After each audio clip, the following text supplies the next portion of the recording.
So, Abraham, I'm wanting to move to California.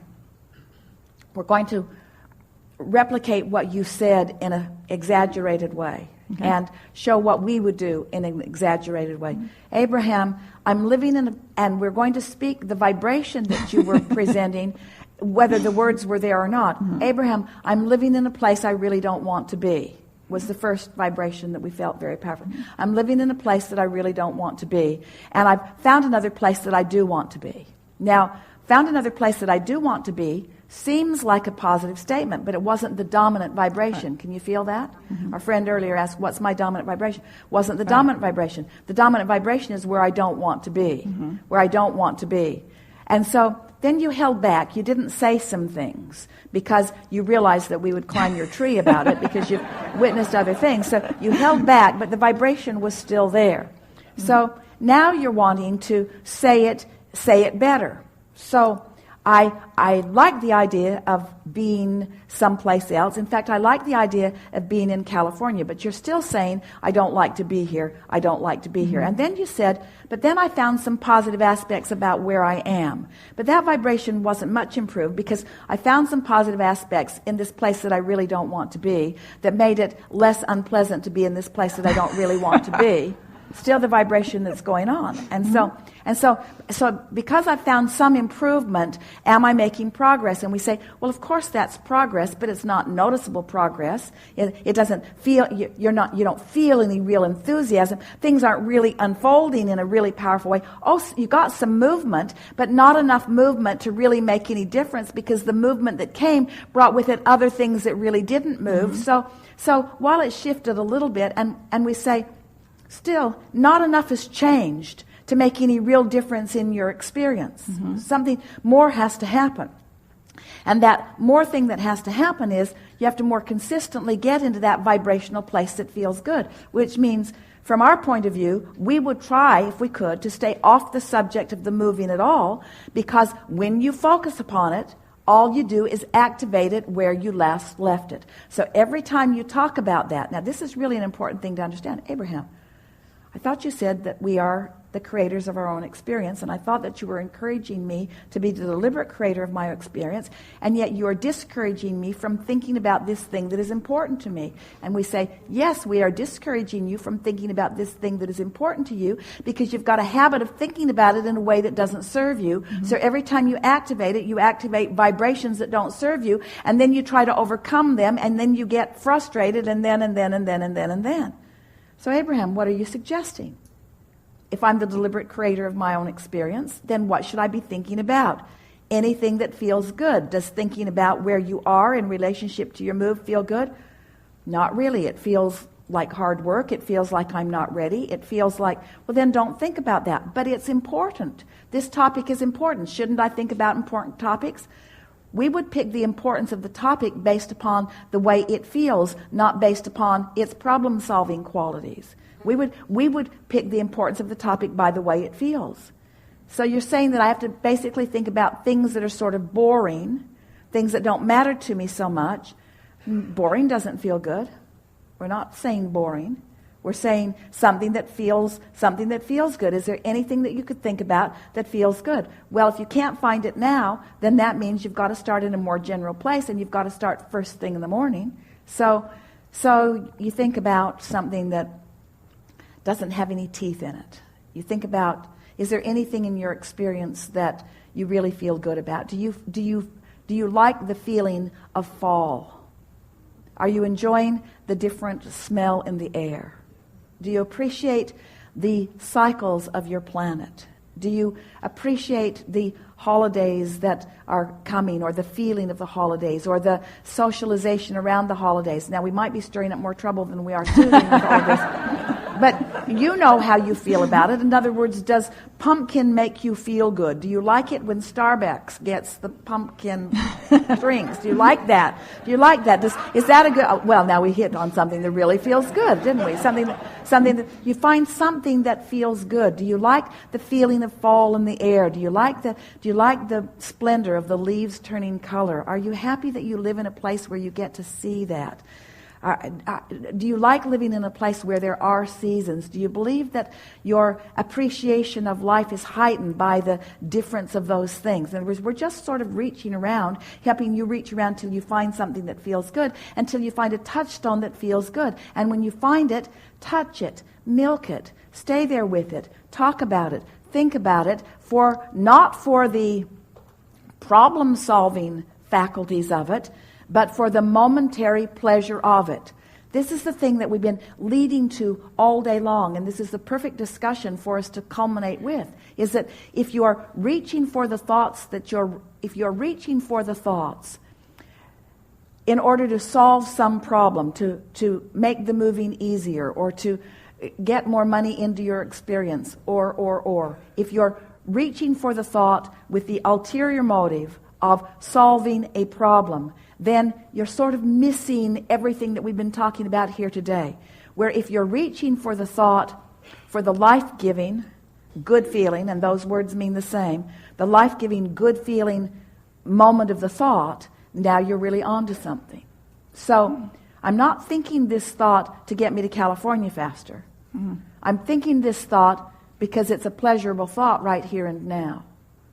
Because the source within me is thinking all pleasurable thoughts on general topics and on incredibly specific topics. Now stay with us just a little bit. This is new. You're going to love it when you get there, and we believe that you are in a place that you can do this. So, contrast of your life has caused you to put things in your vortex one by one by one by one by one. You can't even remember putting them all there. You couldn't begin to acknowledge that they are all there, and you certainly, with your human consciousness, and don't have the capacity to mold them all together. But you put them there, and the source within you has molded them all together and has now a clear definition of who you are. In fact, is living, being the vibrational essence of that which you have become. So, talk about specifics of becoming. In other words, the vibrational reality is complete, and it's vivid, and it's pulsing in a way that you can find it. And as you feel the vibe of it and move along with it and get in sync with it, it's going to be pleasurable, pleasurable, pleasurable, pleasurable as you go. And if you have to talk about pumpkin drinks as the first step into it, it's really worth doing, because whatever it takes to find pleasure in this moment will bring you to more pleasure, and therefore more specifics and more specifics and more specifics and more specifics, until you will be on this high-flying disc, feeling the momentum of who you are. We were telling the story about Esther last week, that she loved driving the monster bus because the diesel engine in it was so powerful.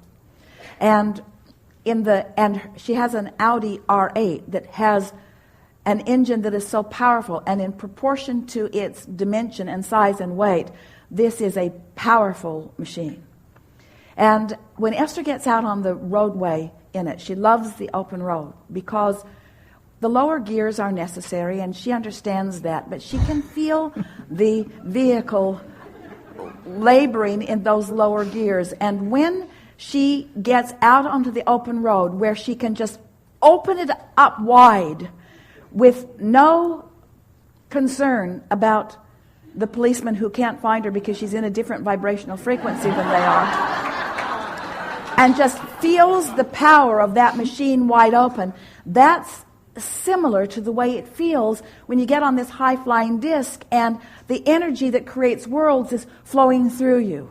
But you got to move into it. You have to feel your way into it. You have to find it and feel it and stabilize there, and find it and feel it and stabilize there, and find it and feel it and stabilize it there, until within 30 or 40 or 50 or 60 or 70 or 80 or 90 or 100 days, you're stable there. And then when you begin thinking about anything that matters to you, because you're already there, it's just wide open and it flows easily. In other words, there is a leverage in alignment that you haven't begun to taste or feel or experience the benefit of. And until you're willing to get there in the easiest way that it is to get there, you're not ever going to discover the thrill of being there and then increasing the momentum with the more specific topic. So did you follow all that? Be general even if you think that it isn't important enough, because in the generalities you're going to find alignment with the energy. And once you've found alignment with the energy consistently enough that you own the feeling of that alignment, now you can move into more complex conversations and more complex thought processes without losing your alignment. Does that make sense to you? And so, of course, it feels way better to be in passion than in a place of sort of soothed contentment. We would far rather see you in passion than soothed contentment. But we would far rather see you in soothed contentment than in strong momentum about something that you don't want. So we're talking about momentum. We're talking about placement on the disc. The first and most important thing that matters is that you get yourself on that high-flying disc in whatever way you can, which for a lot of you is going to mean there's a lot of topics that are going to be off limits. And at first it's going to feel odd because you've convinced yourself that it's important to think about those topics. But in time, it is our promise to you that you will have convinced yourself that it's not the topic that's important, it's the frequency. And once you have taught yourself the frequency, then you can choose the topic. And then you've got the leverage that creates worlds flowing through you. And then you can make the differences in the world that you want to make. Then you can feel the ecstasy for life you've come to feel. Then you can be the bright light that you were born to be. Then you can be the uplifter that you want to be and that you were born to be.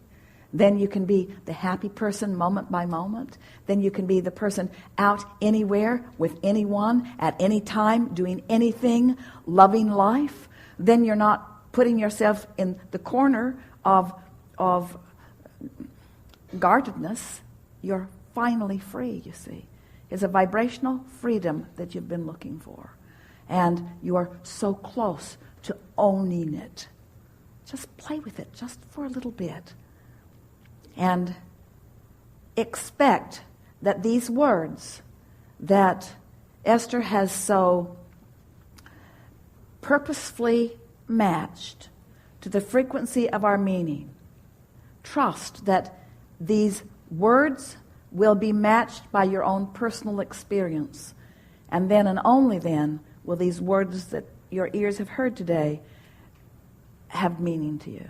Because words don't teach, but they can point you in the direction of what you already know. And that's what's been happening here today. You found so much resonance with what you know. Now show yourself the resonance, practice the resonance, and then watch what happens from there.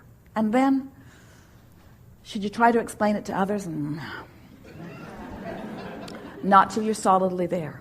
And when you're solidly there, they will flock to you. What do you know? Why are you so happy? Why are things always working out for you? How is it that you can barely have a thought and things start moving into place for you? What magic wand have you found? Why are things always working out for you in the way that they have? Are you always this happy? Do things always go this well for you? Those are the kinds of questions that people will be asking, and you'll just say, not always has it been that way, but recently, yes, because I have discovered that nothing is more important than that I feel good, and I go to any lengths to feel good. Oh, how do you manage that? Are you able to control your children? No, I gave that up a long time ago. Are you able to control your government? No, I gave that up too. Then what do you mean? How is it that you've accomplished this? I figured out that there is one thing that I can control and only one thing that I need to control. And once I found how to control that, everything else fell into place. What's that? I found out I can control the way I feel because I have the ability to direct my own thoughts. Well, what do you mean? They'll say, well, there's this 30-day process.